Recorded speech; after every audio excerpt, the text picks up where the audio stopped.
ये औकात है इंडिया में स्पोर्ट्स की, स्पोर्ट्स पर्सन की और स्टेडियम की, जहाँ पे बच्चे प्रैक्टिस करते हैं और यहाँ पे दारू पी के लोग नाच गाना करते हैं और 10-10 दिन के लिए स्टेडियम बंद रहता है। और जो बच्चों का सामान होता है, प्रैक्टिस करने का हडल्स वगैरह इक्विपमेंट्स होते हैं, उसको तोड़-फोड़ करके फेंक दिया जाता है। और 4 साल बाद जो सोशल मीडिया पे विद्वान है उनको याद आएगा कि ओलंपिक्स भी कुछ होता है, इंडिया के मेडल क्यों नहीं आते, इतनी पॉपुलेशन है। ये औकात है हमारे देश में स्पोर्ट्स की, स्पोर्ट्समैन की और स्टेडियम की। आप जब स्टेडियम पहुंचे तो वहाँ पे आपने क्या क्या देखा? उस वक्त का जो नज़ारा था पूरा नहीं समझ सकते हैं, आपने वहाँ क्या देखा? वहाँ पे गए तो दारू की बोतलें ट्रैक पे पड़ी हैं, दारू वहाँ पे नीचे गिरी हुई है, दाग लगे हुए हैं ट्रैक पे, और चिकन के पीस और भी गार्बेज सारा मतलब कि वहाँ पे पूरे स्टेडियम में इकट्ठा हो रखा था। सिद्धू मूसेवाला का कॉन्सर्ट हुआ और तब दारू की बोतलें भी नहीं, आप लोगों को दिक्कत भी नहीं हुई, स्टेडियम बंद भी नहीं किया गया। फिर दिलजीत के समय ऐसा कैसे हुआ? स्पोर्ट्समैन की फीलिंग को उन्होंने नहीं समझा कि वहाँ पे करना चाहिए नहीं करना चाहिए। उन्होंने अपनी मन मर्जी से अपना लेटर साइन करके दे दिया। जब उनको दिलजीत दोसांझ का तो पैसे देंगे तो कहीं पे भी शो करने आ जाएंगे। उनका भी हक बनता है कि उनको पता है हम स्टेडियम में शो कर रहे हैं तो वहाँ पे ये सब चीज़ें हो रही हैं, दारू चल रही है शरेआम, सब उनके सामने था सब कुछ, तो उनको थोड़ा बोलना चाहिए था। ये जो हर्डल्स तोड़े गए हैं या जो सामान तोड़ा गया है, क्या वो काफ़ी नुकसान है बच्चों का? बिल्कुल मैम, ये क्योंकि और वो उनका क्या पर्सनल क्योंकि गवर्नमेंट नहीं था, ये सारा अपना बच्चे अपने पैसे मिला के सारा सामान खुद लेके आते हैं, क्योंकि वहाँ पे 1000-1500 बच्चा प्रैक्टिस के लिए आता है। ये जो फेडरेशन की गलतियां हैं, इसके अलावा क्या पॉलिटिक्स भी कर रही है? पॉलिटिक्स तो है, ये हर गेम में पॉलिटिक्स है। क्रिकेट मान लो, टीम गेम में ज़्यादा है। एस्टेरॉयड कितने एथलीट या बच्चे लेते हैं स्पोर्ट्स में? 2-3 महीने के अंदर वो भी मतलब चख लेता है।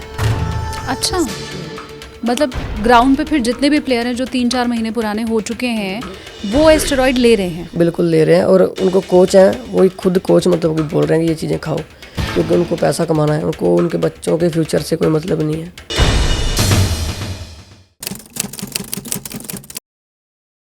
नमस्ते एवरीवन, अपनी कुर्सी की पेटी बांध लीजिए क्योंकि आप देखना शुरू कर चुके हैं take off with SKT. SKT यानी कि मैं शालिनी कपूर तिवारी। ये औकात है हमारे देश में स्पोर्ट्स की, स्पोर्ट्समैन की और स्टेडियम की। ये बातें जब हमारे इंटरनेशनल लेवल के एथलीट ने दिल्ली में दिलजीत के कॉन्सर्ट के बाद कही तो आप सब ने उसे सुना, सराहा, उस दर्द को महसूस किया। लेकिन ये बात रात गई बात गई वाली ना हो जाए, इसीलिए आज का ये पॉडकास्ट हमने रखा है। बहुत हद तक संभावना है कि जब आप इस पॉडकास्ट को देख रहे होंगे तब भी इस देश के अंदर दिलजीत का कॉन्सर्ट कहीं ना कहीं चल रहा होगा या उसकी तैयारी हो रही होगी। जो दिल्ली वाली गलती थी वो ना दोहराई जाए, और वो जो एक छोटी सी रील में उस प्लेयर का दर्द था, वो दर्द पूरा आप लोगों तक पहुंचे, आप उसे समझें और क्या उसके लिए किया जा सकता है उसके ऊपर भी हम बात करें। इसीलिए आज टेक ऑफ विद एसकेटी का बोर्डिंग पास हम जो देने जा रहे हैं वो बेअंत सिंह जी को देने जा रहे हैं।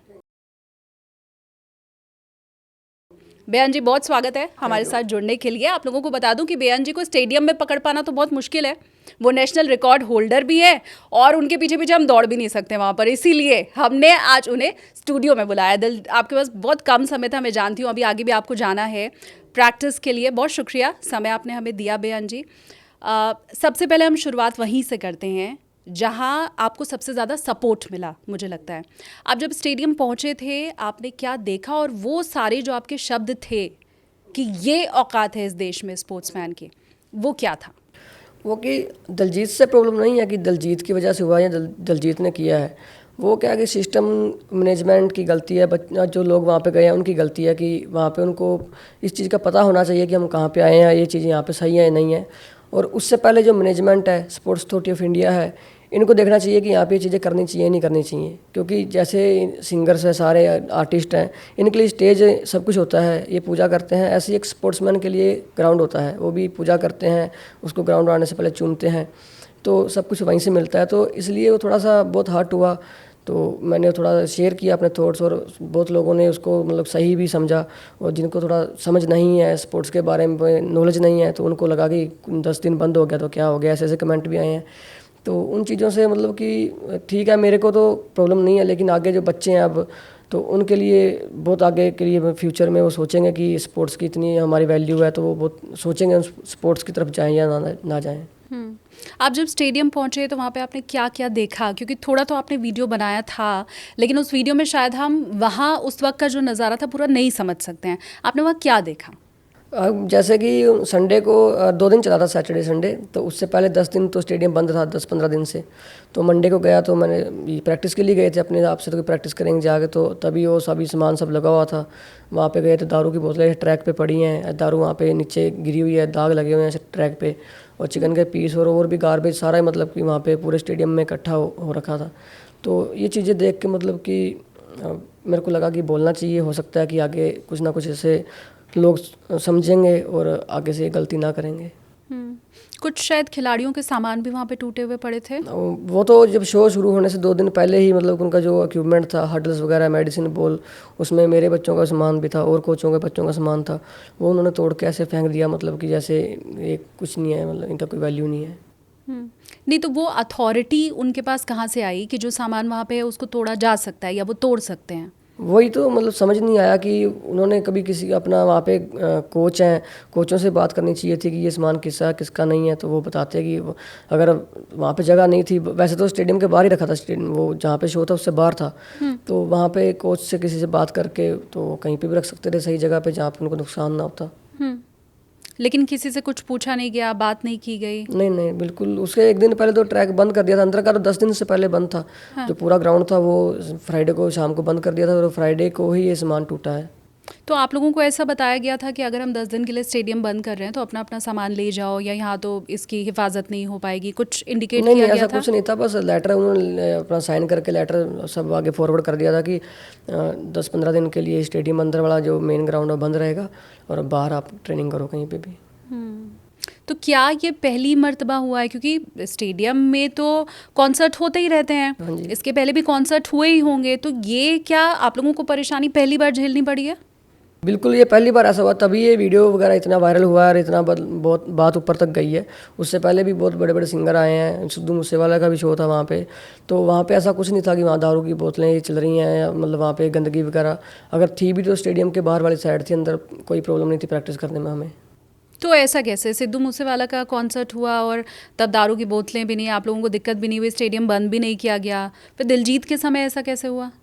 वही मतलब कि स्पोर्ट्समैन की फीलिंग को उन्होंने नहीं समझा कि वहाँ पे करना चाहिए नहीं करना चाहिए, उन्होंने अपनी मन मर्जी से अपना लेटर साइन करके दे दिया। जब उनको दिलजीत दोसांझ का तो पैसे देंगे तो कहीं पे भी शो करने आ जाएंगे, तो अपना उनको भी, लेकिन उनका भी हक बनता है कि वो, उनको पता है हम स्टेडियम में शो कर रहे हैं तो वहाँ पे ये सब चीज़ें हो रही हैं, दारू चल रही है शरेआम, सब उनके सामने था सब कुछ, तो उनको थोड़ा बोलना चाहिए था कि ये चीज़ें यहाँ पे ठीक नहीं है, अगर आपने ऐसी चीज़ें करनी है तो स्टेडियम से बाहर करनी चाहिए। और मुझे लगता है दिलजीत तक अगर आपका ये मैसेज पहुंचेगा कि बेअंत आपको ये कह रहे हैं कि आप अगर स्टेज से जो आपके फैंस हैं उनको ये कह दें कि इतनी गंदगी मत फैलाओ या इस तरह की हरकतें मत करो, या अगर थोड़ी सुविधा दी जा सकती है, दुरुस्त की जा सकती हैं चीज़ें, तो वो ज़रूर मुझे लगता है मैसेज भी पहुँचेगा। अच्छा, इसके बाद आप बता रहे थे कि जयपुर में जहाँ दिलजीत का कॉन्सर्ट हुआ वहाँ ऐसा कुछ नहीं था, ये दिल्ली में ही हुआ? मैंने 2-3 दिन पहले चेक किया था कि वहाँ पे स्टेडियम में शो हो रहा है या फिर वैसे कहीं खाली जगह में शो हो रहा है। 2-3 दिन तो पहले वो जगह का भी पता नहीं था कि शो होना कहाँ पे है। 2 दिन पहले अपडेट हुआ है कि यहाँ पे कोई पार्क थी, वहाँ पे शो हुआ है खाली जगह पे। तो वैसे ही अगर वहाँ पे भी हो सकता है, और अभी आगे जो शो हैं वो भी सब ऐसे ही कहीं खाली जगह पे हैं, तो यहाँ पे भी बहुत जगह खाली है, दिल्ली में भी यहाँ भी हो सकता है खाली जगह में, जिससे किसी को डिस्टर्बेंस ना होती। और जैसा मैंने शुरू में ही कहा था कि दिलजीत का कॉन्सर्ट अब तो एक के बाद एक देश में हर जगह है, तो वो रात गई बात गई वाली बात नहीं होनी चाहिए, आगे इन बातों का हमें ख्याल रखना चाहिए। अच्छा, मुझे एक बात आप और बताएं बेअंत जी, क्योंकि ये इंडिया में ही नहीं पूरे वर्ल्ड में जो बड़े बड़े सिंगर के कॉन्सर्ट हैं वो ऐसे ही स्टेडियम में होते हैं, क्योंकि जगह बहुत चाहिए होती है, बहुत से उनके फैंस वहाँ पर पहुँचते हैं, और हर जगह कुछ दिनों के लिए स्टेडियम बंद रहता है, क्योंकि स्टेडियम को चलाने के लिए जो खर्च है तो पैसों की भी ज़रूरत होती है। तो आपको क्या लगता है, वो पैसे भी चाहिए, कॉन्सर्ट होने ही हैं, रास्ता कैसे निकलेगा? अगर और कंसर्ट करना है ठीक है, हमें कोई उससे पहले हमने ठीक है अभी बंद था स्टेडियम भी एडजस्ट कर लिया था कि 8-10 दिन के लिए चलो बाहर ट्रैक पे कर लें, कोई रोड पे कर रहा है, कोई कहीं पार्क में कर रहा है, तो ठीक है। तो जब सामान टूटा और वहाँ पे जो एक गंदगी देखी, तब जाके हमें लगा कि चीज़ें हमें आवाज़ उठानी चाहिए। और अगर इससे पैसे आ रहे हैं तो स्टेडियम जो बाहर भी हो सकता था, बाहर वाला ट्रैक है जो, वो ट्रैक ख़राब है, वहाँ प्रैक्टिस नहीं कर सकते हम, तो वहाँ पे भी हो सकता था। वो भी उतना ही बड़ा स्टेडियम है, वहाँ पे मतलब कि लोग आ सकते हैं, बहुत लोग आ सकते हैं, जितने अंदर से उतने बाहर भी आ सकते हैं। तो वो एक ही ट्रैक है जो अंदर ठीक है प्रैक्टिस करने के लिए, वहीं पे शो कर दिया, और जो ट्रैक ख़राब है वहाँ पे प्रैक्टिस करने के लिए बोल दिया। तो पैसे तो वहाँ से भी आ सकते थे अगर बाहर वाला ट्रैक दे देते। और पैसे तो अगर जरूरी नहीं है कि पैसे स्टेडियम के अंदर हम, अब आज इन्होंने किया है, कल को कोई और सिंगर आ जाएंगे, वो पैसे दे देंगे, तो फिर स्टेडियम तो बंद ही रहेगा फिर। अभी आप बता रहे थे शायद हाल फिलहाल में कोई कंपटीशन भी थी और प्लेयर्स को ये जो नुकसान हुआ 10-15 दिन का, और तुरंत ही इसके बाद कोई कंपटीशन है? अभी बिल्कुल, अभी स्कूल नेशनल है बच्चों के, और फिर इंटर यूनिवर्सिटी है, उसके जूनियर नेशनल है, 3 कंपटीशन है। ये बहुत क्रूशियल कंपटीशन होते हैं जूनियर बच्चों के लिए, अंडर 20 तक। तो वही अभी 10 दिन उनके पहले ख़राब हुए हैं। अभी कोई ना कोई बीच में कोई ना कोई फिर कोई फंक्शन हो जाएगा, 4-5 दिन फिर बंद कर देंगे, तो 1 महीने में से 15 दिन तो स्टेडियम अंदर प्रैक्टिस के लिए बंद ही रहेगा। अच्छा, बाकी फंक्शन भी वहाँ पे होते रहते हैं? जैसे किस तरह के फंक्शन? जैसे अभी बाहर स्टेडियम की जगह थी, मतलब कि मेन स्टेडियम के अंदर ही ट्रैक के साइड में, वो भी मुझे लगता है कि अभी मैंने सुना कि वो जगह बेच दी है, वहाँ पे अभी ये प्रोग्राम वगैरह हुआ करेंगे। तो वो चलो, हमें उनसे कोई वो नहीं है कि वो क्या कर रहे हैं क्या नहीं, उससे हमें ट्रैक की मतलब की ज़रूरत है, हमें ट्रैक चाहिए, तो कहीं पर कुछ भी करें उससे प्रॉब्लम नहीं है हमें। लेकिन ट्रैक आप लोगों को मिलना चाहिए। हमें ट्रैक दे दें। अगर जैसे कि 10-15 दिन पहले स्टेडियम बंद किया है, तो वहाँ पे आप अपना काम करते रहो, और जो प्रैक्टिस करने की 1-2 लाइन है, पूरा ट्रैक नहीं तो 1-2 लाइन ही खाली छोड़ दो कि जब शो होगा तब 1 दिन के लिए बंद कर दो, क्योंकि संडे तो ज़्यादातर रेस्ट होता है। तो सैटरडे संडे 2 दिन तो एडजस्ट कर सकते हैं, लेकिन वो 10 दिन के लिए स्टेडियम अंदर का बंद करके अंदर जाने नहीं दे रहे, तो वो बहुत मतलब कि दुख की बात है। मतलब आप ऐसा चाहते हैं कि 1-2 ट्रैक आपके लिए छोड़ दिया जाए, बाकी जो तैयारी करते रहनी है वो करते रहें, और आप लोगों की प्रैक्टिस के लिए 1-2 ट्रैक छोड़ा जाए। हाँ जी, ये मतलब प्रैक्टिस को भी हमें कोई प्रॉब्लम ना हो, और उनका भी काम हो जाए। और दूसरी बात है कि जो ये गंदगी वगैरह और ये हडल सामान तोड़ना, बस ये काम तो अगर हमें परमिशन प्रैक्टिस के मिले ना मिले, ये नहीं होनी चाहिए। ये जो हर्डल्स तोड़े गए हैं या जो सामान तोड़ा गया है, क्या वो काफ़ी नुकसान है बच्चों का? बिल्कुल मैम, ये क्योंकि और वो उनका क्या पर्सनल था? क्योंकि गवर्नमेंट नहीं था, ये सारा अपना बच्चे अपने पैसे मिला के सारा सामान खुद लेके आते हैं, क्योंकि वहाँ पे 1000-1500 बच्चा प्रैक्टिस के लिए आता है।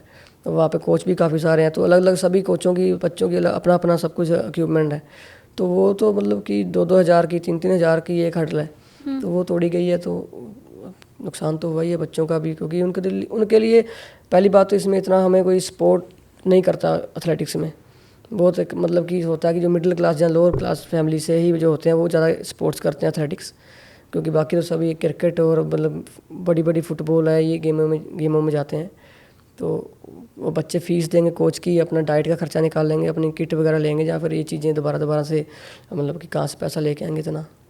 किसी तरह की कोई मदद सरकारी एथलीट को नहीं मिल रही है फिलहाल? अभी उस जो सामान टूटा है उसके लिए अभी कोई आगे से मेरे को रिप्लाई नहीं आया कि ये पैसे मिलेंगे या फिर सामान ला के देंगे। आपने कहा गरीब तबके के जो बच्चे हैं ज़्यादातर वो ही एथलीट बनते हैं, बाकी तो क्रिकेट या फुटबॉल खेलते हैं। इसके पीछे क्या वजह है? बहुत महंगी है कोचिंग क्रिकेट फुटबॉल इन सब की? बिल्कुल, क्योंकि इसमें क्या लगता है कि जब गांव से बच्चा उठ के आता है उसको लगता है कि बहुत इजी काम है, बस अपना सैंडो और मतलब शॉर्ट पहनना और भागना है। लेकिन बाद में पता चलता है कि इसमें हमें बहुत अच्छी डाइट भी चाहिए, अच्छी शूज़ भी अच्छे चाहिए, तब जाके हम परफॉर्म कर सकते हैं। लेकिन तब तक वो मतलब कि ऐसे फंस जाते हैं, ना उधर के रहते हैं ना उधर के रहते हैं, ना वो पीछे जा सकते हैं छोड़ के उस स्पोर्ट को, ना फिर वो आगे जाने के लायक बचते हैं, क्योंकि बिना पैसे के तो स्पोर्ट्स करना बहुत मुश्किल है। तो मैं मान के चलूँ कि इस कॉन्सर्ट के बाद, दिलजीत के कॉन्सर्ट के बाद जो नुकसान हुआ बच्चों का, वो आर्थिक रूप से भी हुआ है। स्टेडियम चूँकि बंद किया गया तो इसलिए उनका जो खेल का नुकसान हुआ है वो तो हुआ ही है, और अभी आगे चूँकि चैम्पियनशिप उनकी आ रही है तो वहाँ भी उनकी परफॉर्मेंस वीक होगी। बिल्कुल, बहुत मतलब कि ऐसा नहीं है कि स्टेडियम बंद कर दिया तो हमारी प्रैक्टिस रुक गई है, उसके साथ पैसे का भी हुआ ही है, और उसका कंपटीशन आगे आने वाला उसका भी नुकसान हुआ है। और फिर हमें मतलब कि बहुत ज़्यादा मेन है कि हर्ट हुए हैं कि हम स्टेडियम के अंदर जहाँ पे हम पूजा करते हैं वहाँ पे ये सब चीज़ें क्लब बना दिया गया है उस स्टेडियम को। स्टेडियम को क्लब बना दिया गया है, और अब इस दर्द को भी हमें बेअंत के समझना होगा कि वो कह रहे हैं कि आपके लिए अगर आपका मंच भगवान है, पूजनीय है, तो हमारे लिए हमारा स्टेडियम है। क्या आप रिक्वेस्ट स्पेशली अथॉरिटी से करना चाहेंगे? क्योंकि आपने ये तो कह दिया कि दिलजीत से तो हमारी कोई दुश्मनी है नहीं, आप क्या अथॉरिटी को क्या रिक्वेस्ट करना चाहते हैं? अथॉरिटी को यही कि मतलब कि जितने इम्पोर्टेंट है वो अपने देश के लिए, लोगों के लिए, उतना ही स्पोर्ट्समैन है। तो स्पोर्ट्समैन की अगर इज्जत करेंगे वो जितने आर्टिस्ट हैं, तो स्पोर्ट्समैन भी आर्टिस्ट की इज्जत करेंगे। क्योंकि सभी, हम भी दिलजीत को सुनते हैं, बाकी जो बच्चे हैं वो भी सुनते हैं, वो भी उनके फ़ैन हैं। अच्छा। तो ऐसा नहीं है कि वो ऐसा कुछ आगे से भी कुछ हो जिससे बच्चों की नज़रों में उनके लिए रिस्पेक्ट कम हो जाए और उनकी नज़रों में बच्चों के लिए रिस्पेक्ट कम हो जाए। आपने उसी रील में आगे एक लाइन ये भी कही है कि दारू पी के लोग नाचना गाना करते हैं स्टेडियम आके। तो दिलजीत का कॉन्सर्ट सुनने आए हैं, नाचने गाने ही वो वहाँ पे आए हैं, तो फिर दारू तो पियेंगे। तो वही, अगर पता है कि वहाँ पे दारू पियेंगे, वहाँ पे नाचना गाना चलेगा, चिकन वगैरह सब कुछ वहाँ पे चलेगा, पैसे सरेआम, दिए ना उन्होंने तो इसके। हाँ, तो वही मतलब ये स्पोर्ट्स अथॉरिटी ऑफ इंडिया को भी सोचना चाहिए कि ये यहाँ पे पैसे दे के, अब इन्होंने पैसे दे दिए हैं, कल को कोई और आके पैसे दे देगा। अगर पैसे में बिक रहा है स्टेडियम, तो कल को कोई और पैसे दे देगा, फिर बंद कर देंगे। अगर पैसे के लिए ये सब कुछ कर रहे हैं तो मतलब फिर स्पोर्ट्समैन की तो कोई वैल्यू नहीं है ना। वाकई ये दर्द। और इसके अलावा क्या फेडरेशन को एथलीट्स के लिए और करना चाहिए? ये है कि सबसे पहले तो प्रायोरिटी स्पोर्ट्समैन को, फेडरेशन है जो सपोर्ट करनी चाहिए। ये सपोर्ट करने की बजाय मतलब कि और ज़्यादा मतलब कि इससे परेशान हो रहे हैं, सपोर्ट तो क्या करनी है, तो ग्रास रूट पे ही सपोर्ट करनी चाहिए। बहुत सारी चीज़ें ग्रास रूट पे जो फेडरेशन और गवर्नमेंट है ठीक कर सकती हैं। हम क्या सपोर्ट कर सकते हैं? वो लोग जो आपको सुन रहे हैं, वो लोग जो अभी आगे दिलजीत के कॉन्सर्ट में जाने वाले हैं, पूरे देश में कॉन्सर्ट हो रहा है, इसके अलावा भी आगे होते रहेंगे, तो हम जैसे लोग जो आपको सुन रहे हैं वो क्या सपोर्ट कर सकते हैं? यही कि उनको मतलब कि अभी अपने घर में हम हर किसी घर में एक पूजा करने का रूम होता है, तो वो वहाँ पूजा करते हैं, वहाँ पे गंदगी तो कर नहीं सकते ना। तो ऐसे ही स्टेडियम में अगर वो जा रहे हैं तो उनको पता होना चाहिए कि ठीक है, वो पैसों के लिए मैनेजमेंट है जो भी है, वो तो पैसे दिए हैं, स्टेडियम खरीद लिया है, तो वहाँ पे वो तो करेंगे ही सब, उन्होंने पैसा कमाना है। तो जो लोग हैं उनमें भी कॉमन सेंस होनी चाहिए कि वहाँ पे कहाँ पे हम जा रहे हैं, कहाँ पे नहीं। अब मंदिर में जाकर तो हम, गुरुद्वारे में जाकर दारू पी के नहीं नाच सकते ना। चलिए, मुझे लगता है ये मैसेज लोगों तक ज़रूर पहुंचेगा और आपकी वो जो मुहिम है, जो आपने आवाज़ उठाई है, वो रंग भी ज़रूर लाएगी। इसके अलावा क्योंकि मैं आपकी जब रील और इंस्टा अकाउंट स्क्रॉल कर रही थी, तो मैंने उसमें एक चीज़ और देखी कि आपने कहा कि इस देश में लोगों की एक प्रॉब्लम है, कोई खिलाड़ी कोच बदलता है अगर तो गाली देना शुरू कर देते हैं। ये क्या मामला है? ये होता है कि अब मान लो कि मेरे पास कोई बच्चा ट्रेनिंग कर रहा है, मैं ट्रेनिंग करवा रहा हूँ, मेरे से भी उसकी परफॉर्मेंस नहीं आ रही, उसके वो भी मतलब परफॉर्म नहीं कर पा रहा, अपना बेस्ट नहीं दे पा रहा, उसको लग रहा है कि मैं अच्छा कर सकता हूँ लेकिन दे नहीं पा रहा हो सकता है मेरा कोचिंग मेथड सही ना हो, मैं उसकी बॉडी के हिसाब से वर्कआउट प्रैक्टिस ना करवा रहा हूँ। तो कोच बदलना, हर वर्ल्ड में हर कोई एथलीट, बड़े से बड़ा एथलीट भी कोच बदलता है। तो हमारे यहाँ पे यही है कि एक गुरु उसके नज़र से देखा जाता है, भी एक बार जो आ गया तो आ गया, मतलब उसको अब पूरी ज़िंदगी उसी को गुरु मानना है, तो उससे बच्चों का नुकसान होता है। और कई बार बच्चों की भी गलती होती है कि बच्चे खुद डिसिप्लिन नहीं होते, खुद अच्छे से अपनी बॉडी का ध्यान नहीं रखते और फिर ब्लेम करते हैं कोच को। दोनों चीज़ें हैं, लेकिन ये है कि कोच बदलना कोई गलत बात नहीं है अगर फ़ायदे के लिए बदल रहा है एथलीट अपने।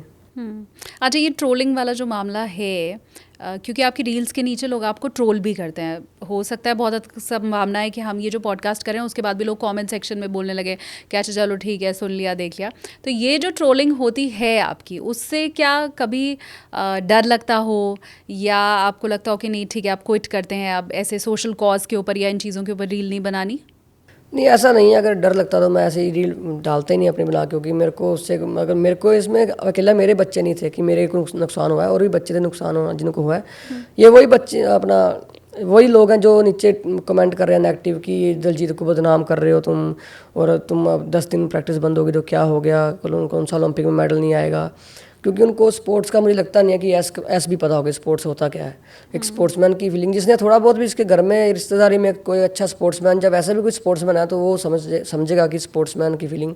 जिनके घर में बिल्कुल स्पोर्ट्स का मतलब ही नहीं है, जिनको खानदानी पैसा है, उन्होंने पी के एंजॉय करना है, तो उनको स्पोर्ट्स ऐसे लगता है भी कुछ नहीं, बंद हो गया तो क्या आगे। उन्हें लगता है जो खाना खा के हम सैर करते हैं तो वो स्पोर्ट्स है, वो रनिंग है, वो प्रैक्टिस है। ऐसा नहीं है। स्पोर्ट्स मतलब कि एक एक दिन, एक एक घंटा बहुत इंपॉर्टेंट होता है स्पोर्ट्स के लिए। आप कितना जो बेअंत बात कह रहे हैं उससे इत्तेफाक रखते हैं, आप क्या सोचते हैं, ये कमेंट में हमें आप ज़रूर बताइएगा। और आपने मुझे कहा कि लोग कहते हैं कि 10 दिन के लिए बंद हो जाएगा स्टेडियम तो कुछ हो नहीं जाएगा, कोई मेडल ऐसा नहीं है जो नहीं आ पाएगा। तो 10 दिन के लिए स्टेडियम बंद हो जाता है तो क्या होता है? बिल्कुल, इसमें तो मैम एथलेटिक्स एक ऐसी गेम है कि और गेम है चल जाएंगे, हम रेस्ट करेंगे, हम घर पे भी उसका थोड़ा बहुत वर्कआउट कर सकते हैं, हम स्ट्रेंथ कंडीशनिंग घर पे, मोबिलिटी एजिलिटी कर सकते हैं। लेकिन इसमें क्या है कि हमें 100% पूरी बॉडी को मेंटली फिजिकली फिट रखना होता है। इसमें ऐसा नहीं कि हम 6 दिन रेस्ट कर लेंगे, हम 2 दिन रेस्ट कर लेंगे तो आके हम वैसे ही परफॉर्म करेंगे। हमारा तो मतलब कि एक घंटा भी हमारा कब पानी पीना, कब सोना, कब उठना इंपॉर्टेंट होता है, क्योंकि हमारी गेम ही ऐसी है। तो मतलब 10 दिन में मेडल हार सकता है कोई? मेडल हार क्या सकता है मैम, मेडल तो वैसे ही मेंटली इतना हो जाएगा कि वो मेडल के लिए सोचेगा भी नहीं। क्या खेलों का नुकसान ये जो फेडरेशन की गलतियां हैं, इसके अलावा क्या पॉलिटिक्स भी कर रही है? पॉलिटिक्स तो है ही है, हर गेम में पॉलिटिक्स है। क्रिकेट मान लो, टीम गेम में ज़्यादा है, क्योंकि टीम गेम में पता नहीं चलता अभी 11 बंदे खेल रहे हैं किसी टीम में, तो उसमें अच्छे लड़के हैं, जो अच्छे प्लेयर हैं वो रह जाते हैं, क्योंकि टीम गेम है। कोई अच्छा कर दिया किसी ने तो उसके ऊपर टीम जीत गई, अगर किसी ने ख़राब कर दिया तो वो मतलब कि वही टीम गेम हो गया, टीम। लेकिन इसमें हमारे में क्या है कि पॉलिटिक्स है लेकिन बहुत कम है, क्योंकि इंडिविजुअल गेम है। इसमें हम जीत रहे हैं, हार रहे हैं, सबके सामने हम दिख रहे हैं कि हम हार रहे हैं, जीत रहे हैं। हम रेस में आगे आ रहे हैं, सबको दिख ही जाएगा कि हम फर्स्ट आ रहे हैं, सेकंड आ रहे हैं। तो बाकी टीम गेम में मेरे को लगता है कि बहुत ज़्यादा पॉलिटिक्स है। सिलेक्शन में कितना फेवरेटिज्म होता है? वो तो मैम अभी मैंने कई प्लेयरों के भी इंटरव्यू सुने हैं जो टीम गेम में खेलते हैं, क्रिकेट, फुटबॉल, हॉकी, तो उनके मुंह से भी सुना है कि बहुत पॉलिटिक्स होती है हमारी गेम में। किस खेल में आपको लगता है सबसे ज़्यादा है? क्रिकेट में हो सकता है, क्योंकि क्रिकेट ही सबसे, इंडिया में सबसे ज़्यादा क्रिकेट को ही पसंद किया जाता है। क्रिकेट के जितने भी बड़े बड़े बिजनेसमैन हैं, पॉलिटिशियन हैं, क्रिकेट में इन्वॉल्व हैं, तो मेरे हिसाब से क्रिकेट ही लगता है कि जिसमें पॉलिटिक्स है बहुत ज़्यादा। और ये जो स्पोर्ट्समैन हैं वो जब आगे जाके खुद पॉलिटिक्स में इन्वॉल्व होते हैं तो उसे लेके आपके क्या विचार हैं? मेरे को लगता है कि पॉलिटिक्स में इन्वॉल्व होना चाहिए अगर वो स्पोर्ट्स कर चुके हैं, छोड़ दिया है। हाँ। लेकिन पॉलिटिक्स में जाके बस हमारा टारगेट ये होना चाहिए कि हम स्पोर्ट्स को कैसे अच्छा कर सकते हैं, हम स्पोर्ट्स के लिए क्या, हम स्पोर्ट्स को क्या दे सकते हैं, क्योंकि हमें पता होता है कि कैसे हम ग्रास रूट पर निकल के जाना है, कैसे हम मेडल जीतने के बाद हमें कैसा क्या कुछ चाहिए। तो एक स्पोर्ट्समैन ही समझ सकता है, क्योंकि जिसने स्पोर्ट्स कभी किया नहीं है तो वो तो क्या समझेगा स्पोर्ट्स क्या होता है। अच्छा, हम जो फिटनेस का मतलब समझते हैं, एक लेमैन की भाषा में बोलूँ कि डोले शोले बने हुए होंगे और रोज़ जिम जाता होगा, बहुत वजन उठा पाता, मतलब दूर से देख के ऐसे पता चल जाएगा 6 पैक ऐब हैं कि हाँ भाई ये तो बिल्कुल फिट आदमी है। तो लेकिन बेअंत की तो बिल्कुल इससे अलग पर्सनालिटी है और नेशनल रिकॉर्ड होल्डर आप हैं ही। तो ये जो जिम वाली फिटनेस है जिसे हम समझते हैं फिटनेस है, और एक्चुअल फिटनेस जो एक एथलीट की होती है, उसमें कितना फ़र्क है? जिम वाली फिटनेस जो हम 6 पैक हैं, ये मतलब डोले शोले आपने जो बोला, एक शो ऑफ है, एक दिखावा है, ये फिटनेस नहीं है। ये तो स्टेरॉइड लगा के हम 1-2 महीने के अंदर ही हमारे कटिंग बॉडी में आ जाएगी। जो अंदर की फिटनेस है, असली फिटनेस है, वो हमारा अंदर का, हमारा हार्ट कैसे काम कर रहा है, हमारी लंग्स कैसे काम कर रही हैं, हमारा लीवर कैसा है, वो असली फिटनेस वो है। अब अंदर हमारा बिल्कुल खोखला हो रखा है, हमारा सही से काम नहीं कर रहे ऑर्गन्स, लेकिन बाहर से हम दिख रहे हैं कि हम बहुत, हमारे बॉडी बिल्डर हैं, बहुत हम फिट हैं। तो मेरे को लगता है कि जो इंटरनल फिटनेस है वो बहुत ज़्यादा ज़रूरी है, और ना कि ये बॉडी बना के दिखाना कि कट है। ठीक है, वो शौक के लिए करते हैं, किसी किसी को शौक होता है, लेकिन जो असली फिटनेस है वो दूसरी फिटनेस है, जो हम अंदर से बिल्कुल मजबूत हैं। आप कितने मजबूत हैं? मेंटली आप हैं ये तो मैं जानती हूँ, क्योंकि मैं वो आपके ट्रोलर्स के सारे कमेंट देख चुकी हूँ। तो मेंटली तो आप फिट है, मुझे पता है। फिजिकली मेरे को लगता है कि मैं बहुत ज़्यादा फिट हूँ। डाइट आपकी क्या है? डाइट ये है कि मेरा मेन डाइट है कि बादाम रगड़ के पीता हूँ मैं, क्योंकि मेरे को सुशील कुमार रेसलर हैं जो, हाँ। तो वो ही लेके आए थे, उन्होंने मेरे को स्पोर्ट्स में डाला था, क्योंकि उनके पापा और मेरे पापा आपस में मतलब दोस्त थे, तो वो मेरे को लेके आए थे। तो मेरे को उन्होंने पहले रखा अपने पास अखाड़े में पहलवानों के साथ, क्योंकि मैं बहुत पतला था जब आया था दिल्ली में। हाँ। तो वो बोले कि चल थोड़ा उधर खाएं पियेंगे तो मोटा हो जाएगा। अच्छा। हाँ। तो वहाँ पे बादाम वगैरह पहलवान रगड़ के पीते हैं, उन्होंने मेरे को बहुत बादाम पिलाए। मेरा मतलब कि एक महीने के अंदर ही वेट बढ़ना स्टार्ट हो गया।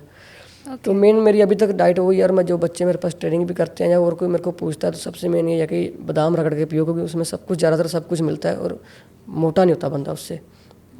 और उसके साथ फ्रूट जूस जितना ज़्यादा हो सके, और सब्जी होगी, ये चीज़ें, दलिया हो गया, मतलब कि अंडे बॉईल करके, ये चीज़ें हैं। बाकी कई लोगों के मतलब क्वेश्चन होते हैं कि कुछ स्पेशल डाइट बताओ, स्पेशल डाइट बताओ। ऐसी कोई स्पेशल डाइट मेरे को लगता नहीं है कि इस दुनिया में है कि जो एक चीज़ खाएंगे, दाल रोटी खा रहे हैं और सीधा वो खा लेंगे और सब कुछ मिल जाएगा, जब हम कुछ कर लेंगे। क्योंकि हमारी जो बेसिक डाइट है वो ही अच्छी होनी चाहिए। तो आप कैसे पहलवान बनने आए थे पहले? मेरा मतलब कि वो लेके आए थे, चलो पहलवानी, मेरा गाँव में था, मैं हर गेम में इंटरेस्ट रखता था, पहलवानी भी करता था, अपना क्रिकेट खेलता था मैं, फुटबॉल खेलता था मैं। मतलब हर गेम में मेरे को ये था कि मैं इंटर मेरा मज़ा आता था खेलने में। तो वो बोले कि चल थोड़ा वेट भी बढ़ जाएगा वहाँ पे चल। फिर वहाँ पे देखा तो ट्रैक पे बच्चे भाग रहे थे, साथ में ट्रैक था। तो मेरे को थोड़ा बॉडी मेरी फिजिक ऐसी थी, तो मैडम के साथ मिला मैं, सुनीता राय मैडम थी, उन्होंने बोला कि अच्छा कर सकता है। तो 1-2 महीने के बाद दिल्ली स्टेट हुई थी, उसमें मेरा सेकंड सिल्वर आया था मेरा। तो फिर उसके बाद फिर मेरा मतलब कि हर साल मेरा नेशनल में मेडल आने स्टार्ट हो गए। नेशनल पे अंडर-16, अंडर-18, अंडर-20 नेशनल रिकॉर्ड कर दिए। सीनियर नेशनल में मेरा मेडल आ गया और इंटरनेशनल भी 2015 में मैं इंडिया को रिप्रेजेंट करके गोल्ड मेडल आ गया। तो ऐसी मेरी जर्नी स्टार्ट हुई और चलती रही। इंडिया को रिप्रेजेंट करके गोल्ड मेडल आ गया और अब तो मुझे लगता है आप बहुत खुश हैं क्योंकि भारत कोशिश कर रहा है कि ओलंपिक हमारे यहाँ हो। इंडिया की हिस्ट्री में पहली बार ऐसा हो रहा है कि इंडियन ओलंपिक एसोसिएशन ने इंटरनेशनल ओलंपिक कमेटी को इंडिया में ओलंपिक होस्ट करने के लिए लेटर भेज दिया है। अगर ऐसा होता है तो इंडिया के लिए और इंडियन स्पोर्ट्स के लिए बहुत ही अच्छी बात है। इससे इंडिया में स्पोर्ट्स कल्चर आएगा और वर्ल्ड लेवल पे इंडिया का नाम रोशन होगा। और सरकार कोई भी हो, इससे जो भी ग्रास रूट पे एथलीट हैं, बच्चे हैं, स्पोर्ट्समैन हैं, उनको सपोर्ट मिलेगी, अलग अलग स्कीम बनेगी और वो निकल के आएंगे। और हम उम्मीद करते हैं कि ज़्यादा से ज़्यादा इंडिया के मेडल आएंगे और इंडिया टॉप 10 में फिनिश करेगी। इंडिया के अलावा इजिप्ट, मैक्सिको, पोलैंड जैसी कंट्री भी इंटरेस्ट दिखा रही हैं कि हम भी ओलंपिक होस्ट करना चाहते हैं। अब बस वेट कर रहे हैं कि क्या डिसीजन आता है, ओलंपिक कहाँ पे होगा। और 2028 का ओलंपिक यूएसए में है, 2032 का ओलंपिक ऑस्ट्रेलिया में है, उसके बाद 2036 का ओलंपिक होगा। उसके लिए इंडिया ने इंटरेस्ट दिखाया है कि हम इसको होस्ट करना चाहते हैं। बहुत सारे गोल्ड मिलेंगे? बहुत सारे गोल्ड तभी मिलेंगे जब हम उसके लिए काम करेंगे गोल्ड जीतने के लिए, क्योंकि ओलंपिक में ऐसा नहीं है कि भारत में हो रहा तब हम मेडल जीत जाएंगे। जीतना हमें यहाँ पे भी हमें परफॉर्म करना पड़ेगा तभी जीतेंगे। वो इंडिया में हो रहा है या कहीं पे भी हो रहा है। अच्छा। अभी ऐसा नहीं इंडिया में हो रहा है तो वो मतलब कि हम मेडल लेके पहन लेंगे, वहाँ पे हम जीतना पड़ेगा तभी मेडल मिलेंगे। लेकिन उसके लिए बहुत सारा काम करना पड़ेगा। अभी है 8-10 साल है, तो गवर्नमेंट को नीचे ग्रास रूट पे बच्चों को कैसे लेके जाना, कैसे सपोर्ट करनी है, कैसे गलत चीज़ों से बचाना है। जो अच्छे टैलेंटेड डिजर्व करते हैं एथलीट्स, स्पोर्ट्समैन, उनको कैसे आगे निकाल के लेके आना है, उनको बचाना है। स्टोरेड वगैरह जो कोच हैं, फेक कोच हैं, मतलब अपने बिजनेस के लिए सामान बेचते हैं स्टोरेड की, ये खा लो जैसे, मतलब कि जल्दी परफॉर्मेंस आ जाएगी, ये हो जाएगा, वो पैसा कमाने के लिए। इन चीज़ों से बचाने की ज़रूरत है गवर्नमेंट को, बच्चों को। एस्टेरॉयड कितने एथलीट या बच्चे लेते हैं स्पोर्ट्स में? मेरे ख्याल से नॉर्थ में अभी जो बच्चा बिल्कुल ग्राउंड में स्टेडियम नया आया है वो ठीक है, 1-2 महीने के लिए बच सकता है, बचा हुआ है। उसके बाद उसको मतलब किसी न किसी की बातों में आके, किसी को देख के वो भी सोचता है कि मैं जल्दी, मतलब ये तेज़ भाग रहा है तो मैं भी जल्दी कुछ खा के तेज़ भाग जाऊँ। तो वो 2-3 महीने के अंदर वो भी मतलब चख लेता है। अच्छा, मतलब ग्राउंड पे फिर जितने भी प्लेयर हैं जो 3-4 महीने पुराने हो चुके हैं वो एस्टेरॉयड ले रहे हैं? बिल्कुल ले रहे हैं। और उनको कोच हैं, वही खुद कोच मतलब कि बोल रहे हैं कि ये चीज़ें खाओ, क्योंकि उनको पैसा कमाना है, उनको उनके बच्चों के फ्यूचर से कोई मतलब नहीं है। तो एस्टेरॉयड लेके अगर फ़ायदा हो रहा है तो मतलब क्या इसमें नुकसान क्या है? फ़ायदा बैन है ना, हम खा नहीं सकते, यूज नहीं कर सकते। नहीं, वो तो शायद ट्रेनिंग के दरमियान लेते होंगे ना? ट्रेनिंग के दरमियान भी मतलब कुछ चीज़ें बैन है, मतलब कि हम ट्रेनिंग के दौरान भी नहीं ले सकते, इलीगल है, बैन कर रखा है नाडा ने, वाडा ने, नेशनल एंटी डोपिंग एजेंसी और वर्ल्ड एंटी डोपिंग एजेंसी है जो प्रोफेशनल स्पोर्ट्स हैं, मतलब जैसे बॉडी बिल्डिंग है, जिम में ये करते हैं, इनको जो मर्जी खाओ पियो, इनको कोई पूछने वाला नहीं है अभी तुम क्या खा रहे हो, क्या लगा रहे हो, क्या नहीं इंजेक्शन, क्योंकि ये प्रोफेशनल स्पोर्ट नहीं है, ना ओलंपिक में, ना एशियन गेम में, ना कॉमनवेल्थ में है नहीं है। जो गेम है प्रोफेशनल है उनमें बहुत सारी चीज़ें मतलब कि इलीगल है कि हम नहीं खा सकते, क्योंकि वो हमारी ह्यूमन बॉडी के लिए बनी नहीं है। तो ये बच्चों को नहीं पता है, प्लेयर्स को नहीं पता है? नहीं पता ना वो, क्योंकि हमारे यहाँ पे अवेयरनेस नहीं है। हमारे यहाँ पे नीचे ग्रास रूट पे कोच हैं, वो भी प्राइवेट कोच ज़्यादा हो गए हैं, उनकी वजह से फिर वो मतलब कि वो बच्चों से पैसा छीनने की कोशिश करते हैं, कैसे न कैसे पैसा आ जाए, क्योंकि वो बेरोजगार हैं खुद कोच हैं जो, तो उन्होंने कैसे न कैसे करके अपना घर चलाना है। तो उनको बच्चों, कोई अच्छा बच्चा है डिजर्व करता हो सकता है, वो 8-10 साल में आगे ओलंपिक लेवल तक जा सकता है, लेकिन वो यहीं पे उसको दबा के मतलब कि उसका जो टैलेंट है वो ख़राब कर देते हैं। नहीं, पर मैं हैरान हूँ कि कोच खुद बता, आप भी कोच हैं, बेअंत भी कोच हैं, तो अगर आप बता रहे हैं और लेकिन दूसरे कोच प्रेशराइज कर रहे हैं या उसको बड़ा अट्रैक्टिव बता रहे हैं कि आप एस्टेरॉयड लो, और प्लेयर्स को भी नहीं मालूम है इसके बारे में। ऐसे बहुत बच्चे हैं जो मतलब कि पहले मैं कोचिंग भी 4-5 महीने से कोचिंग लाइन में आया हूँ, मैं करवाने लगा हूँ। ये चीज़ें देख के मेरे को मतलब मैं सोचा कि चल मेरे को इस लाइन में आना चाहिए, हो सकता है किसी 1-2 बच्चा भी आगे निकल जाए और बच जाए इन चीज़ों से, इसलिए मैं कोचिंग भी साथ में करवा रहा हूँ खुद ट्रेनिंग के साथ साथ। और अब मान लो कि कोई बच्चा नेचुरल ट्रेनिंग कर रहा है, वो भाग रहा है मतलब 1 मिनट की 400 मीटर भाग रहा है, और उसके साथ का बच्चा किसी दूसरे कोच के पास कोई स्टेरॉइड यूज़ कर रहा है, वो भाग रहा है 55 सेकंड की। जो नेचुरल बच्चा वो मतलब कि वहाँ 55 पे पहुँच सकता है, लेकिन उसको थोड़ा टाइम लगेगा, उसको हो सकता है 1-2 साल लग जाए, लेकिन वो 1-2 महीने में पहुँच रहा है। वो जो 1 मिनट पे है लड़का, वो उससे ज़्यादा डिजर्व करता है, वो अच्छा टैलेंटेड है, लेकिन वो सोचेगा कि मैं भी जल्दी इसकी परफॉर्मेंस आ गई, मैं भी कुछ ना कुछ खाऊं, वो भी उसको देख के फिर खाएगा, वो आ जाएगा वो भी 55 पे। वो नेचुरल भी सकता है, लेकिन वो जल्दीबाजी के चक्कर में वो मतलब कि अपना ख़राब कर लेगा सब कुछ। लेकिन आप स्टेरॉइड लेके अगर वहाँ तक पहुँचे तो फिर आप डिस्क्वालीफाई हैं। डिस्क्वालीफाई है अगर हमारी बॉडी में बिल्कुल 1% भी कुछ चीज़ ऐसी पाई जाती है, टेस्ट होता है, तो 4 साल के लिए हम बैन है, हम खेल नहीं सकते कुछ भी। हमारी जॉब में फिर प्रॉब्लम आती है, हम जॉब के लिए अप्लाई नहीं कर सकते, मतलब कैरियर ख़राब ही है ज़्यादातर। कोई होता है 4 साल के बाद दोबारा से मतलब पार्टिसिपेट करता है या खेलता है, और ठीक है एक रिस्क ले रहा है, इंसान को रिस्क ले रहा है कि मेरे लास्ट में गेम करनी नहीं है, देश के लिए मैंने गेम नहीं करनी है, अपने लिए गेम करनी है, मैंने नौकरी करनी है, बस मेरा मेडल आ जाए, बस उसके लिए यूज़ कर रहा है। वो रिस्क ले रहा है, वहाँ पर भी बच भी सकता है, फंस भी सकता है वहाँ। लेकिन बच्चे जो ग्रास रूट पे, दिल्ली स्टेट है, मान लो दिल्ली स्टेट में कोई पैसा नहीं मिलना, हमें क्या अपना नौकरी नहीं मिलनी, लेकिन वहाँ पे भी बच्चे ये चीज़ें यूज़ करके भाग रहे हैं और अपने आप को ख़राब कर रहे हैं।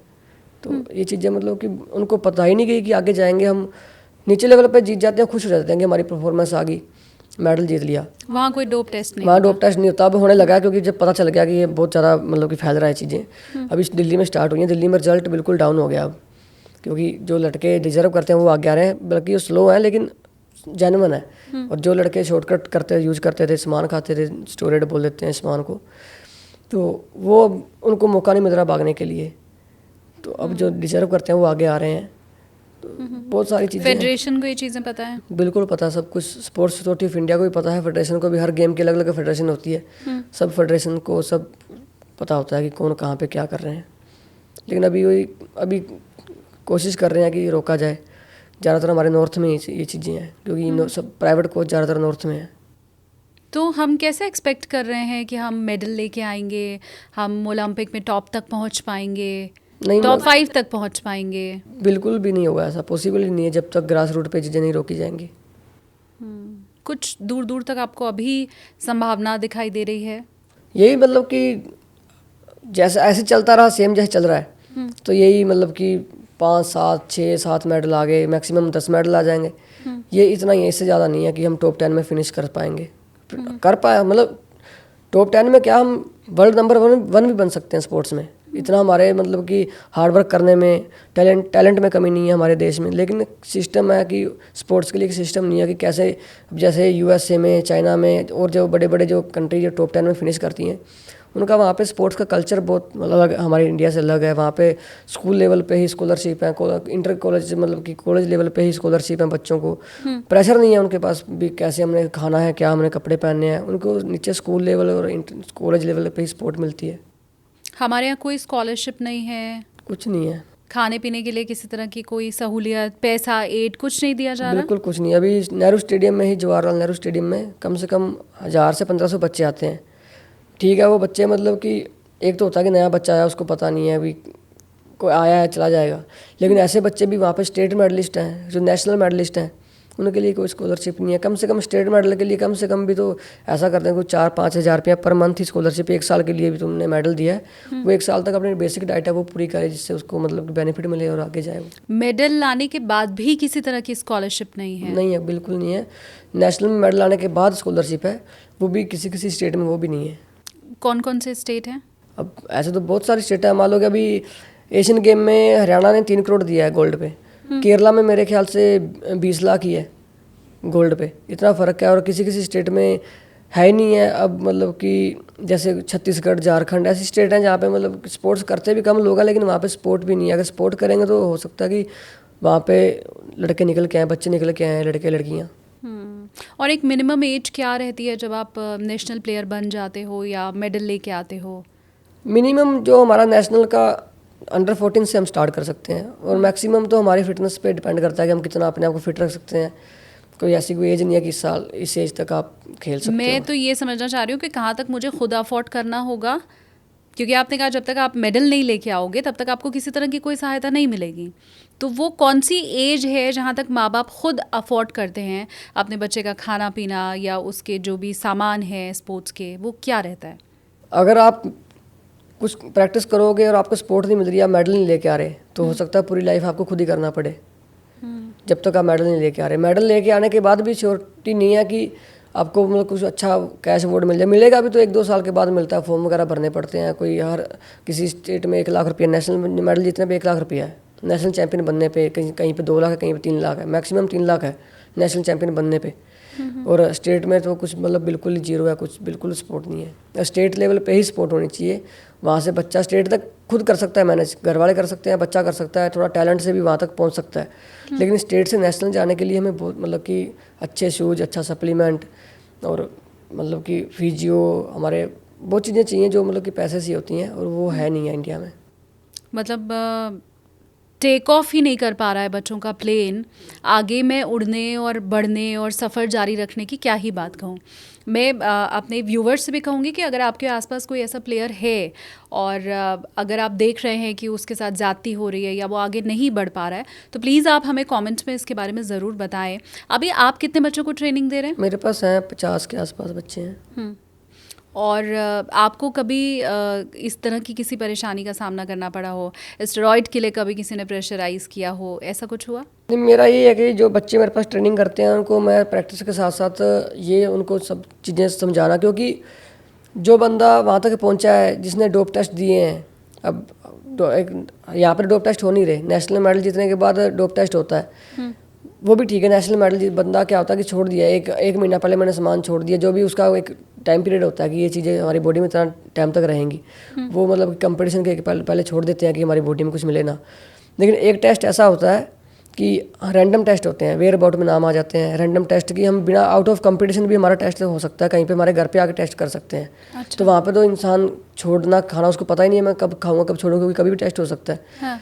तो मैं वहाँ पे भी मतलब कि वो वहाँ पे पहुँचा हुआ, मेरे को पता है कि ये वहाँ जाकर अगर तुमने ठीक है स्टेट में मेडल जीत रहे हो, वो तुम्हारा टेस्ट नहीं हो रहा, चेक नहीं हो रहा, तो उससे कोई बेनिफिट भी नहीं है।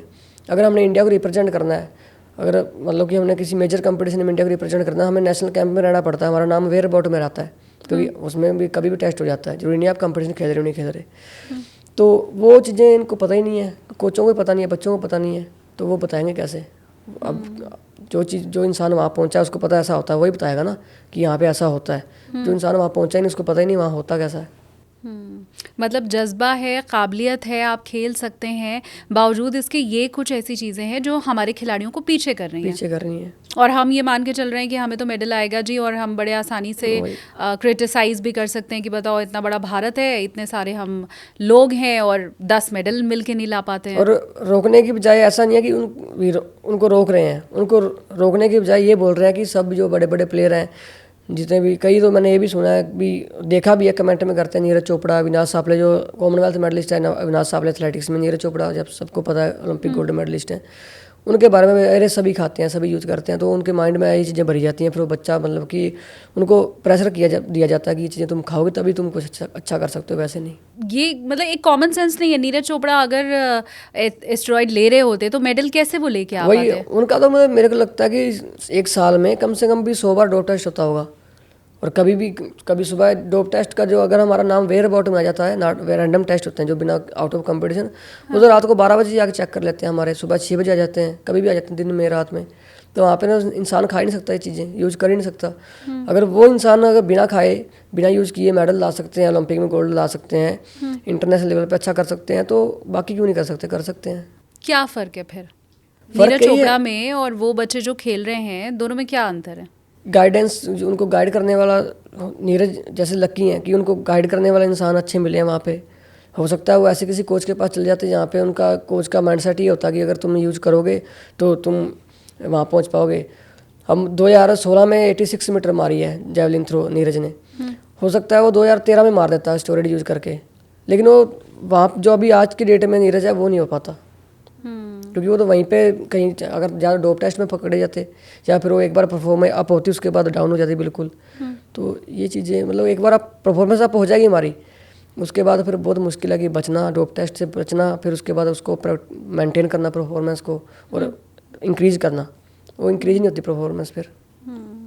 अच्छा, ये डोपिंग की बात हुई, हमने खेलों में पॉलिटिक्स की बात की, क्या क्षेत्रवाद भी खेलों में बहुत ज़्यादा है भारत के अंदर? क्षेत्रवाद तो मेरे को लगता नहीं है कि ऐसा क्षेत्रवाद भारत के अंदर क्षेत्रवाद है। वो तो मतलब कि खुद मैं तुम्हारा आपका ये मतलब कि समझा नहीं क्षेत्रवाद। मतलब मैं अपने स्टेट के ही प्लेयर को आगे बढ़ाऊंगा, या मैं अपनी जाति वाला जो प्लेयर है उसको आगे बढ़ाऊंगा, ऐसी चीज़ें भी क्या, क्योंकि पॉलिटिक्स में तो हमने देखा है कि होती हैं, तो क्या खेलों में भी होती हैं? इसमें क्या कि अब टीम गेम में अगर हमने मान लो दिल्ली एग्जांपल दे रहा हूँ दिल्ली स्टेट का, दिल्ली स्टेट में मतलब कि south Delhi, north Delhi, east Delhi, west Delhi हैं, ऐसा कोई उसमें तो एथलेटिक्स में जो जीतेगा वो पता चल जाएगा ये बंदा आगे जा सकता है, तो आगे जा के सकता है, वो जाएगा ही अगर जीत रहा है, सबके सामने जीत रहा है। बाकी टीम अपना बाकी गेम्स में जैसे टीम गेम है वहाँ पे तो ये चीज़ें होती हैं कि किसी का कोई रिश्तेदार है, किसी का फ़ोन आ गया, पॉलिटिशियन का फ़ोन आ गया, किसी बिजनेसमैन का फ़ोन आ गया कि ये हमारा बच्चा है, इसको आगे लेके जाना, तो वो नाम डालने पड़ते हैं उनको भी। क्योंकि अगर हमारी गेम में एथलेटिक्स में भी पॉलिटिशियंस और या फिर बिजनेसमैन आ जाए तो बहुत ज़्यादा फ़ायदा होगा। फ़ायदा होगा? हाँ जी। कैसे? पॉलिटिशियन मतलब कि दूसरी वे में पॉलिटिक्स के लिए नहीं कि वहाँ पे अपना तुम अपनी पावर का गलत फायदा उठाओ। स्पोर्ट के मामले में जैसे बाकी गेम, गौतम गंभीर चले गए पॉलिटिक्स में, विनेश फोगाट अभी तो सामने एग्जाम्पल है, विनेश फोगाट चली गई, तो इनसे फ़ायदा हो रहा है? अभी इनको गए हैं तो अब गौतम गंभीर तो मुझे लगता नहीं है कि क्रिकेट के अलावा बाकी गेमों को देख रहे हैं। वो तो क्रिकेट के लिए मतलब अभी भी वो है पॉलिटिक्स में, लेकिन टीम इंडिया टीम के साथ हैं, तो वो तो इंडिया टीम के लिए सब कुछ कर रहे हैं जो भी है, कोचिंग लाइन में, तो वो तो पॉलिटिक्स में तो मतलब नाम के पॉलिटिशियन है। तो अभी जैसे विनेश फोगाट है, ये गई हैं, अभी हो सकता है कि आगे सरकार में कोई भी सरकार है, बीजेपी है, कांग्रेस है, आप है, अगर वहाँ पे स्पोर्ट्समैन होंगे तो वो आवाज़ उठाएंगे कि ये चीज़ें होनी चाहिए, तो उससे फ़ायदा तो मिलेगा ही। जैसे कि अभी क्रिकेट में लीग IPL चल रहा है, और भी कई गेमों में, कबड्डी में लीग है, ऐसी लीग होनी चाहिए हमारे गेम में भी, जिससे कि बंदों को जो अच्छे बच्चे हैं उनको पैसा भी मिलेगा, उनका नाम भी होगा, तो उनको और घर से मतलब कि प्रेशर नहीं होगा उनको भी हम पैसा नहीं मिल रहा या कुछ है, और पेरेंट्स भी बच्चों को गेम करने के लिए मतलब कि हौसला देंगे उनको। ज़्यादातर एथलीट जो आ रहे हैं गेम खेलने, वो वाकई नेशनल प्लेयर, इंटरनेशनल प्लेयर बनने के लिए आ रहे हैं, या एक सरकारी नौकरी के लिए, या बस थोड़ा सा नाम हो जाए? जब गेम स्टार्ट करते हैं तो तब लगता है कि हम ओलंपिक मेडल के लिए स्टार्ट कर रहे हैं। जब धीरे धीरे आगे चले जाते हैं, उनको धीरे धीरे पता चलता है कि हमें वो स्पोर्ट नहीं मिल रही, वो हमें मतलब कि पैसा नहीं मिल रहा, हमें जो हमें मिलना चाहिए जिससे हम आगे जा सकते हैं, फिर वो धीरे धीरे अपना टारगेट छोटा कर देते हैं। फिर वो सोचते हैं कि अब ना तो 2-4 साल करने के बाद उनका जो है पढ़ाई करने का टाइम भी, उनकी एज भी निकल जाती है, तो ना वो उधर के रहते हैं ओलंपिक मेडल की तरफ जा सकते हैं, ना वो पीछे आ सकते हैं, क्योंकि पीछे आएंगे तो हमें करेंगे क्या। तो फिर वो सोचता है कैसे ना कैसे करके कोई नौकरी पकड़ लें, तो फिर टारगेट उनका धीरे धीरे, कईयों को नौकरी भी नहीं मिलता, फिर वो पूरी मतलब कि लाइफ अपने बच्चों को स्पोर्ट्स की तरफ देखने भी नहीं देते कि तुम स्पोर्ट्स करो, क्योंकि उन्होंने देखा होता है कि स्पोर्ट्स में बहुत अच्छा कोई फ़ायदा नहीं है। अच्छा, दंगल मूवी जब मैंने देखी थी तो मैंने उसमें देखा कि आमिर खान अपनी बच्चियों को कहते हैं नहीं तुम्हें खट्टा भी नहीं खाना है, गोलगप्पे भी नहीं खाने हैं, जंक नहीं खाना है। तो क्या आप अगर एक स्पोर्ट्समैन हैं, किसी भी खेल को आप खेलें, तो इन चीज़ों से बिल्कुल दूरी बना लेनी होती है? नहीं, बिल्कुल तो नहीं, ऐसे तो सभी कोई भी स्पोर्ट्समैन है, सबका मन करता है कि हम ये चीज़ खाएं। लेकिन वो कभी कभाई हो गया, कभी महीने में एक आधी बार हो गया, वो भी अगर हम ऑफ सीजन में कभी हमारा कंपटीशन नहीं है आसपास तो रिस्क ले सकते हैं, चलो मन कर गया कुछ खा लिया। लेकिन वैसे हम कंपटीशन के टाइम या प्रैक्टिस कर रहे हैं हम, तो उस टाइम पे चीज़ों से मतलब कि अवॉइड करते हैं चीज़ों को। आप जंक फूड वगैरह लेते हैं? नहीं, मैं नहीं लेता। कभी भी नहीं? मैं तो जंक फूड क्या, मैं नॉर्मल डाइट भी जो खाना, रोटी वगैरह वो भी बहुत कम खाता हूँ, इसलिए बहुत पतला हूँ। अच्छा, क्यों रोटी क्यों नहीं खाते? बस ये कि थोड़ा भी मैं पतला ही रहना चाहता हूँ मैं। बाकी फ्रूट वगैरह, जूस हो गया, बादाम जैसे आपको मैंने बताया आपको, ड्राई फ्रूट है, ये चीज़ें ज़्यादा खाता हूँ। तो सबसे ज़्यादा किस चीज़ पे ध्यान देना है? प्रैक्टिस के ऊपर, डाइट के ऊपर, और रेगुलर कंसिस्टेंट रहना है। अगर हमें अच्छा रिजल्ट चाहिए तो डिसिप्लिन में रहना है, और कोच के पास विश्वास करना है, जिस भी कोच के पास हम ट्रेनिंग कर रहे हैं कि गलत सही है जो यही है। अगर छोड़ना है फिर उस कोच को छोड़ दो। ऐसा नहीं है कि कोच के पास ट्रेनिंग भी कर रहे हैं और हम उसको ये भी बोल रहे हैं कि ये हमारी परफॉर्मेंस नहीं आ रही, कोच अच्छा नहीं है, वो नहीं है, तो वो चीज़ें फिर नहीं, सही से कॉम्बिनेशन नहीं बनेगा। मैं अच्छा कोच कैसे सेलेक्ट करूं, क्योंकि आपने कहा कि कोच ही हैं जो एस्टेरॉयड लेने के लिए कहते हैं, ठीक तरह से गाइड नहीं करते हैं। उन्होंने एक तरह से पैसा कमाने का ये अपना तरीका बना रखा है, ये आपने ही बताया। तो मुझे कैसे पता चलेगा कि मेरा कोच अच्छा है या ख़राब? कोच अच्छा, जब हम गेम स्टार्ट करते हैं तो सबसे मेन तो अगर बच्चा छोटा है तो पेरेंट्स की ये जिम्मेवारी बनती है कि हम जाएं, खुद जाएं वहाँ पे, आइडेंटिफाई करें कि इनका बैकग्राउंड क्या है, इन्होंने क्या अचीव किया है, इनकी क्या अचीवमेंट है, कभी इन्होंने कुछ पार्टिसिपेट किया है कहीं अच्छे लेवल पे, खुद इन्होंने कुछ किया है, या फिर इनके पास एक कोई अच्छी कोई डिग्री है जो मतलब कि वैलिड है। आजकल क्या है, डिग्री भी फेक, मतलब छोटी मोटी कोई 6 दिन की कोचिंग क्लास है वो लेके डिग्री भी, हाँ मेरे पे डिग्री है, कोई 1 महीने की है, लेकिन जो 1 साल का कम से कम कोर्स है, NIS होता है, जो कम से कम वो हो, या फिर कोई खुद अच्छा स्पोर्ट्समैन रहा हो पहले, तो वो तो पेरेंट्स की, या फिर बच्चा अगर बड़ा है तो खुद वो देखे उसका बैकग्राउंड कि इस कोच ने पहले खुद क्या किया है, इसका क्या रिजल्ट है। अच्छा, तो कोचिंग आसपास अगर ऐसा कुछ ना मौजूद हो, फिर हम कैसे शुरू कर सकते हैं? शुरू तो अब क्योंकि करना, अगर हमने स्पोर्ट्स करनी है तो हमें तो ऐसा तो है नहीं हम घर कर रह के या फिर घर के आसपास ही करेंगे। अगर करना है तो छोड़ना तो पड़ेगा। कहीं ऐसा पढ़ाई भी करने लोग दूर दूर जाते हैं क्योंकि उनको लगता है कि हमारे आसपास कॉलेज स्कूल अच्छे नहीं है तो दूर जाते हैं। ऐसे स्पोर्ट्स है, अगर हमने स्पोर्ट्स करना है, सोचा है स्पोर्ट्स अच्छा करना है, तो आप जाओ आगे, मतलब कहीं पे जहाँ अच्छे कोच है, अच्छा स्टेडियम है। अगर हम स्पोर्ट्स अच्छा करते हैं, ऐसा नहीं मतलब कि स्पोर्ट्स में ठीक है कि अगर स्पोर्ट कम है या फिर हमारा आगे फ्यूचर सिक्योर नहीं होता। अगर हम स्पोर्ट अच्छा करते हैं, हमें घर से पीछे से पूरी स्पोर्ट है पूरी, और अब नीरज चोपड़ा, बजरंग पुनिया, रवि दैया, अगर ऐसे लेवल पे हम पहुंचते हैं तो फिर स्पोर्ट्स बहुत अच्छा है उस वे में देखा जाए तो। लेकिन है कि उसके लिए वहाँ पे हमें बहुत टाइम देना पड़ता है, पेशेंस रखना होता है अच्छे से, हमें मतलब कि कोच अच्छे रहने हमारे होने ज़रूरी हैं, डाइट अच्छी ज़रूरी है, फिर तो स्पोर्ट्स बहुत अच्छा है। फिर तो हम अब नीरज चोपड़ा के, मुझे लगता है कि आगे पता नहीं कितनी पीढ़ियों में हर कोई बच्चा, उनके माँ बाप सोचेंगे कि हमारा लड़का स्पोर्ट्स करे। और अगर वही नीरज चोपड़ा अगर 5-7 साल करके कुछ नहीं करता, फेल हो जाता, तो उनके घर वाले यही बोलते हैं कि हम स्पोर्ट्स नहीं करवाएंगे। नीरज चोपड़ा और आप दोनों दोस्त हैं? बहुत अच्छे दोस्त हैं हम, मतलब कि हम शुरू से ही जूनियर लेवल से ही हम साथ में, हम हरियाणा को रिप्रेजेंट करते थे। मैं भी हरियाणा से, वो भी हरियाणा से है, और अभी भी वैसे के वैसे जैसे पहले थे। कभी टाइम मिलता है, मिलते रहते हैं, बात होती रहती है। और जब 2016 में पहला मेडल आया था, पहली बार जब नीरज का पता चला दुनिया को नीरज कौन है, तो हम दोनों वर्ल्ड चैंपियनशिप खेलने इकट्ठे गए थे पोलैंड में। ऐसी क्या वजह है कि हरियाणा के प्लेयर्स तो हम देखते हैं कि कॉम्पिटिटिवली ज़्यादा आगे निकल रहे हैं, ज़्यादा अच्छा कर रहे हैं, बेहतर कर रहे हैं, बाकी राज्य थोड़ा सा पीछे हैं? एक तो वहाँ की डाइट थोड़ी सी बहुत मतलब कि अच्छी है, वहाँ पे जंक फूड वगैरह प्रेफर नहीं करते। घर मतलब कि कुछ चीज़ खाने का मन कर रहा है, अगर मीठा भी खाने का मन कर रहा है तो घर में ही खुद बनाते हैं मीठा। अच्छा। भी जैसे मीठा खाने का मन कर रहा है, चूरमा बना लिया, रोटी में कुछ शक्कर वगैरह डाल के चूरमा बना लिया, जहाँ खोया वगैरह भी खुद ही घर पे बना लेते हैं। वो दूध वगैरह बहुत होता है, दूध मक्खन होता है। ऐसा गाँवों में, शहर में भी है? गांव में अगर शहर में करना है तो शहर में कर सकते हैं, अगर हम मतलब कि चीज़ें ला सकते हैं, दूध वगैरह ला सकते हैं घर गाँव से। हाँ। तो ये चीज़ें, उसके बाद फिर बच्चा वहाँ पे शुरू में ही देसी तरीके में रहता है, थोड़ा सा गिरना कूदना, मतलब कि देश पक जाता है वो। शहरों में क्या है कि थोड़ा सेंसिटिव होते हैं बच्चे की, माँ बाप बहुत ध्यान रखते हैं कि अरे गिर जाएगा वो है। गाँव में क्या है, गिर रहा है तो गिरने दो, पकेगा। सरकारी नीतियाँ भी इसके पीछे हैं?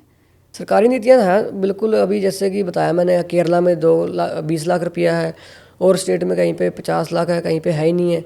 हरियाणा में 3 करोड़ है, ओलंपिक में 6 करोड़ है गोल्ड पे।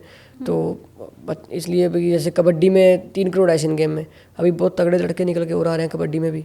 अच्छा, क्या हमारे पीछे रहने की एक वजह हो सकता है, ये मिथ भी है कि हम जो भारतीय हैं वो वेजिटेरियन ज़्यादा हैं, और ऐसा एक कॉन्सेप्ट है कि जो शायद नॉन वेजिटेरियन होगा वो ही ज़्यादा आगे बढ़ पाएगा या उसकी बॉडी अलग होगी? नहीं, ये बिल्कुल नेचुरल प्रोटीन उन्हें मिलता है, ऐसा कुछ है? ये मिथ है, ये ऐसा कुछ नहीं है। सुशील कुमार वेजिटेरियन ही है, ओलंपिक में 2 बार ओलंपिक मेडलिस्ट हैं, और वही पहलवानी में, रेसलिंग में, जिसमें हमें बहुत ज़्यादा पावर चाहिए बॉडी में, हमारी बॉडी थोड़ा मस्कुलर चाहिए, तो वो वेजिटेरियन है। तो ऐसे बहुत सारे स्पोर्ट्समैन हैं जो मैं जानता हूँ पर्सनली कि वेजिटेरियन है, तो वो बहुत अच्छा करते हैं, नॉन वेजिटेरियन से अच्छा करते हैं। आप भारत के जो प्लेयर हैं उनमें और जो बाहर के प्लेयर हैं उनमें क्या फ़र्क देखते हैं? फ़र्क उनका यही है कि एक तो उनके ऊपर मेंटली बहुत ज़्यादा प्रेशर नहीं है कि हमें नौकरी करनी है, जहाँ फिर पैसा की, वो स्कूल लेवल पे ही उनको सपोर्ट मिल जाती है।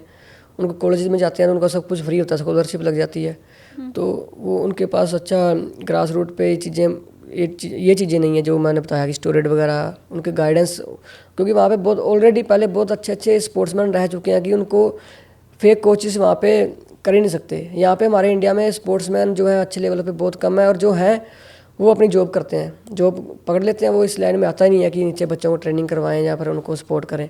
वो अपनी जॉब करते हैं, अपनी फैमिली के साथ रहते हैं, अपना इस लाइन में आते नहीं। अगर वो कोई अच्छा प्लेयर है, उनको आना चाहिए इस लाइन में, कोचिंग लाइन में, कि जो बच्चों को अपना जो एक्सपीरियंस है वो शेयर करें और उनसे फ़ायदा हो।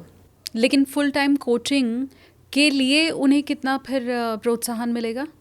फुल टाइम कोच ये गवर्नमेंट को भी सोचना चाहिए कि अगर कोई अच्छा एथलीट है, इंटरनेशनल, कम से कम चलो इंटरनेशनल एथलीट है, इंडिया को रिप्रेजेंट किया, सीनियर नेशनल पे, सीनियर लेवल पे मेडल है, तो उसको मेरे को लगता है कि कोचिंग में ही उनको जॉब देनी चाहिए कि तुम स्पोर्ट्स में ही अपना आगे फ्यूचर बनाओ।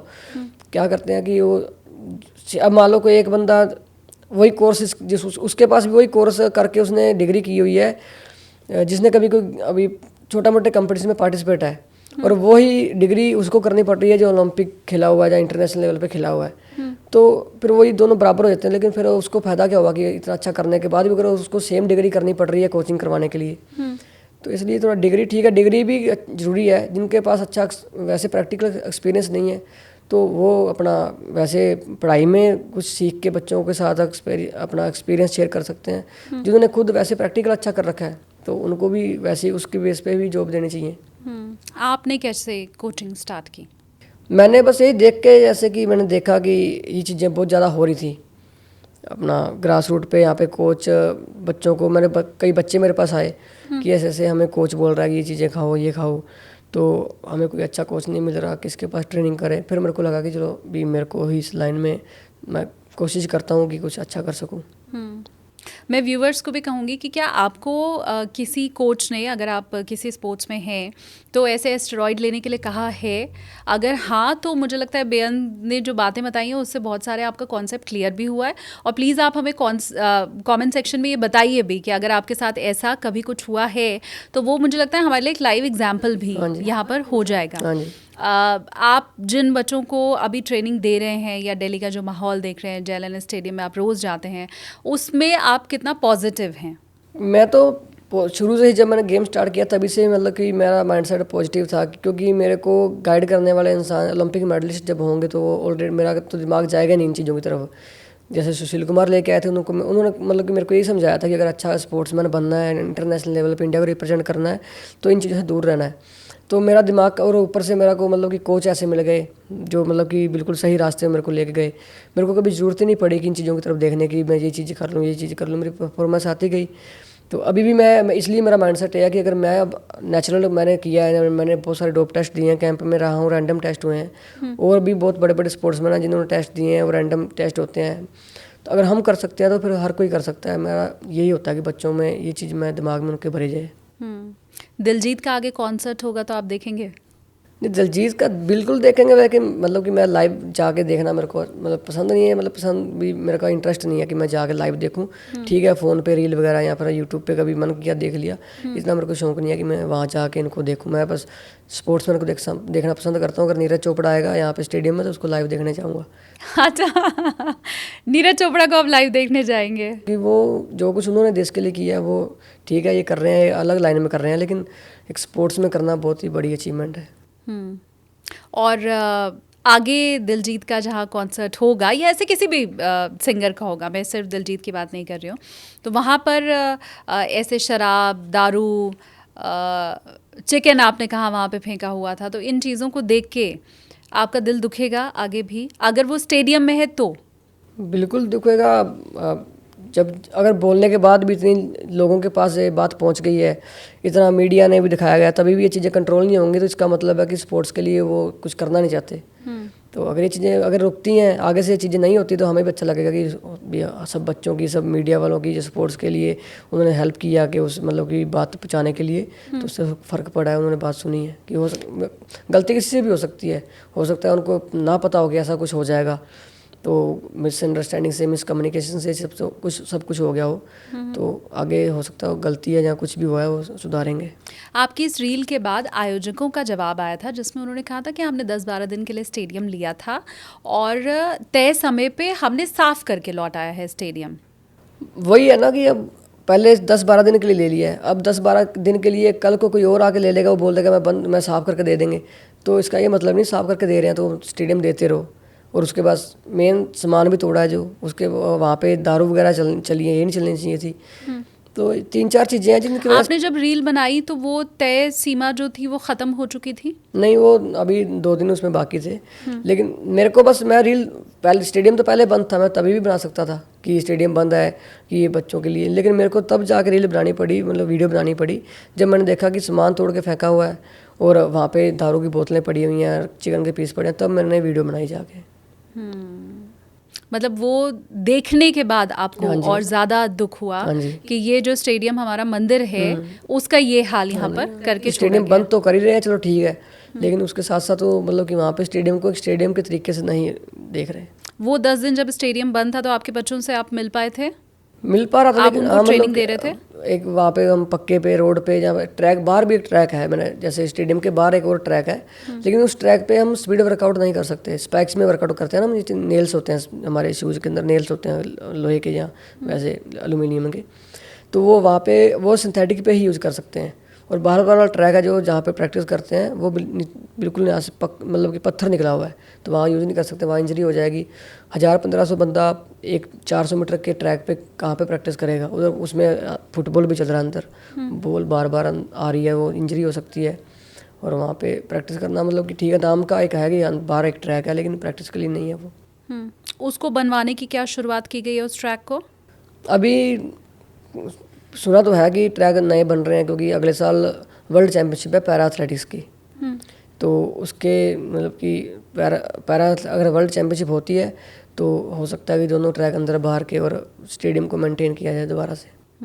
मतलब ऐसी कॉम्पिटिशन्स होते रहना ज़रूरी है हमारे लिए, तभी ट्रैक का निर्माण हो पाएगा। मुझे याद है कॉमनवेल्थ के टाइम भी बड़ा दिल्ली का विकास हो गया था, बड़े फ्लाईओवर बन गए थे, बसेस आ गई थी, सीएनजी बसेस आ गई थी। अब ओलंपिक के आयोजन की अगर तैयारी चल रही है तो ये चीज़ें देश में होते रहना ज़रूरी है। बिल्कुल, अगर कोई भी बड़ा कंपटीशन हो रहा है तो उससे हमारे स्पोर्ट्स कल्चर आएगा हमारे कंट्री में, हमारे कंट्री का नाम रोशन होगा वर्ल्ड लेवल पे कि वहाँ पे ये चीज़ें हुई हैं, तो ये तो है ही है। तो अगर हम उस चीज़ को देखते हैं कि अगर यहाँ पे मान लो वर्ल्ड ओलंपिक हो रहा है, तो ओलंपिक के लिए सरकार अच्छी अच्छी चीज़ें लेके आएगी, ग्रास रूट के लिए कुछ अलग से कुछ करेगी, सपोर्ट करेगी, जिससे फ़ायदा होगा। बहुत शुक्रिया बेअन जी हमें इतना समय देने के लिए। और मैं यही चाहती हूँ कि किसी भी प्लेयर का हमारे देश में, वो चाहे किसी भी स्पोर्ट्स से ताल्लुक़ रखता है, उसका एक बार जहाज़ जब टेक ऑफ करे तो वो उड़ता ही चला जाए, वो कहीं क्रैश लैंडिंग ना हो या बीच में उसको सफ़र ख़त्म ना करना पड़े। और इसके लिए आपने ये जो मुहिम शुरू की है, चलाई है, आवाज़ बुलंद की है, उसमें हमारा भी आपको साथ और ऐसे ही बाकी लोगों का भी साथ आपको मिलता रहे जो अभी भी आपको देख रहे हैं और जो वैसे भी आपको सोशल मीडिया पर फॉलो करते हैं। Thank you. बहुत शुक्रिया बेअन जी।